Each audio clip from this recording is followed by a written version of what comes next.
to live.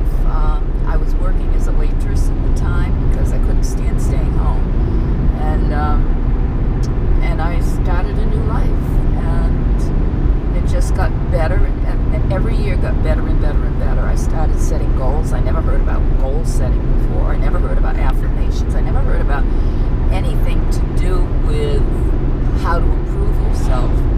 And I just started following what I read every self-help book that was out there, Right. and put it together in a way that I could understand and that I could follow, and began to take bigger and bigger chances. And I took a job as selling advertising, which I absolutely hated, and didn't last long at that. And I started managing a piece of property. And I did like that, but when they sold the property, I had to move on. And so I went into real estate. And as I was telling you earlier, I didn't stay in that very long because interest rates went to 19.5%. This was in the late 80s. That's wild. And there was a new Sheraton hotel going up in Mansfield, Mass. And I said, I'm going to go work over there. If I can earn as much money as I'm earning right now, because even though I was selling real estate, I had to work as a bartender at night to support my Real estate habit. real estate habit, and my two kids who were teenagers, and they like to eat a lot and dress nice and all. Do things. Yeah, I know, do things. That's when the $50 sneakers started coming out. Oh my I mean, gosh. I could put a $10 pair of Keds on them before then, and they were Right. happy. But oh no, now we get into designer You stuff. gotta look good. You gotta have name brand. Oh my Right. gosh. So Yeah. I saw the Sheraton going up, and I said, "Oh, I could make a lot of money selling liquor there." So I was hired on the spot as their opening bartender, and then the general manager said, "You know, we're going to need a dining room manager. You worked in area restaurants. Would you like to be our dining room manager?" Now, Charlie, I'd never been a manager. I didn't know. But by then, I had the guts to say, "Yeah, I'll do You that." can do that. Sure. I was lousy at it, but I did it. That's all right. And he said, he was wiser than me. He saw how lousy I was at it. He said, "How would you like to work in our sales department?" I said, "Well, what would I do?" And because, I mean, this is a hotel. People just walk into hotels. And Right. I didn't realize, no, it was a convention hotel, and the conventions had to be sold. And so I started selling, and we had a director of sales and marketing who left after about 2 years, I guess it was. And the general manager had noticed that everybody was coming to me for advice anyways. You know, is this the type of business we want? Can we really fit them in at this time? What should we be charging them? And so when I heard the director of sales and marketing was leaving, I went into the general manager. Now I'm in charge. And I say, "I want his job." He said, "Margo, I've noticed everybody comes to you anyway, so yeah." And that was it. That was it. I want his job. And for the next 5 years, I was the director of sales and marketing. I was stolen away by another hotel company, and I went to work there. Wow. Yeah. That's pretty wild. Yeah. So that, tying it into something else, that gave you an opportunity to deal with customer service, which led to one of the books that you wrote, right? That's right. What was the title of the book? It's got a pretty cool title. Stop the BS. Stop the BS. And that stands for bad service. Yeah. I love that. That's great. Yeah. So how did you get to the point where you went from working as the salesperson at a hotel to wanting to write a book? Oh, well, I mean, everything is a transition, and everything is, you take all of your life experiences and as opportunities come along. So when I was still working for the first hotel, I watched the TV movie, The Burning Bed, with Farrah Fawcett. Farrah Fawcett, right. And anybody that ever watched it, very emotional, woman badly abused, and she lit the house on fire while her husband was in it, and he died. And that's why it's called The Burning Bed. And I sat there. I remember that was mid-'80s? That was, or no. late 80s? That would have been Mid 80s. Mid 80s. Okay, because yeah. I do remember it coming out. I don't remember watching it, but I do remember it coming out and hearing a lot of people talk about it. Yeah. That's all. And I sat there, and as she was going through all the abuse, I was reliving all your stuff. my Sure. abuse.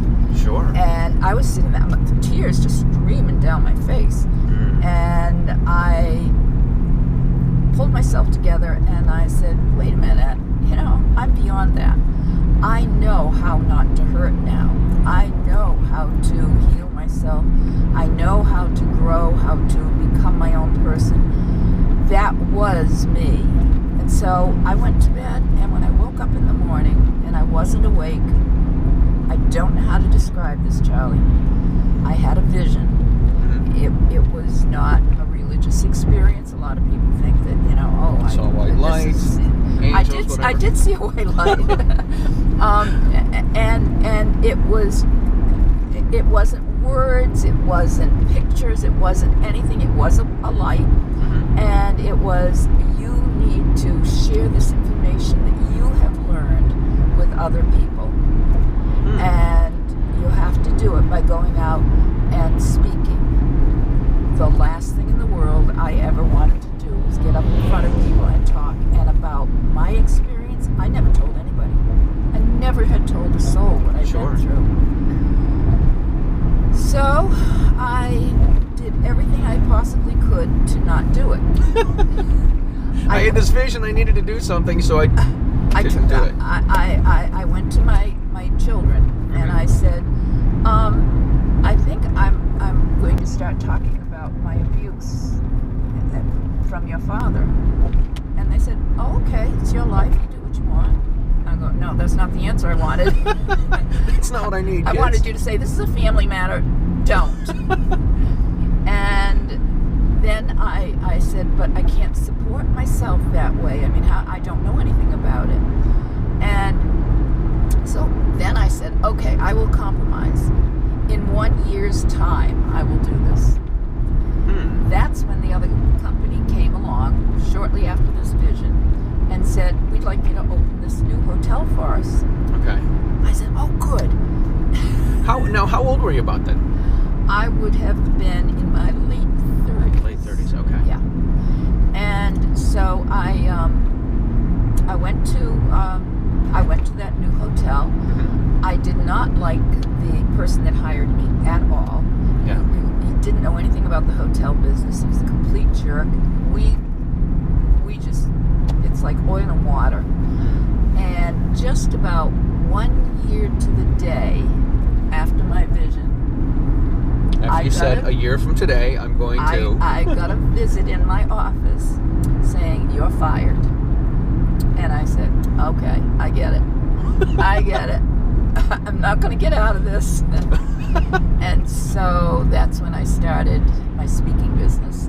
And I was just going to be a motivational speaker. Right. And it was, my timeline was wrong. I sold real estate in the 70s, late 70s. That's what it was, because I went to work in the hotel in the 80s. Gotcha. And so in the early 90s, we had a deep recession, and nobody wanted to hire motivational speakers. And so I, at the time, was the president of the Tri-Town Chamber of Commerce down in Mansfield, Foxborough, and Norton. Okay. Those three towns. And so everybody was coming to me and saying, business isn't good. Are you hearing this from anybody else? And I would say, yeah, because the headlines are screaming, we're not in a recession. Right. and businesses were closing. Because I was the president, they'd come to me and they would say, I'm not going to be able to pay my dues this year. I'm not going to be rejoining. Right. So I said, if I could find out, I know there are still companies that are thriving. If I can find out the secret to that, then I'll be the go-to person. So I started interviewing thriving companies during one of the deepest recessions I've ever seen. And they all had one common denominator. They treated their customers like there was not another one to replace them. And that's how I got into teaching customer service, which led me to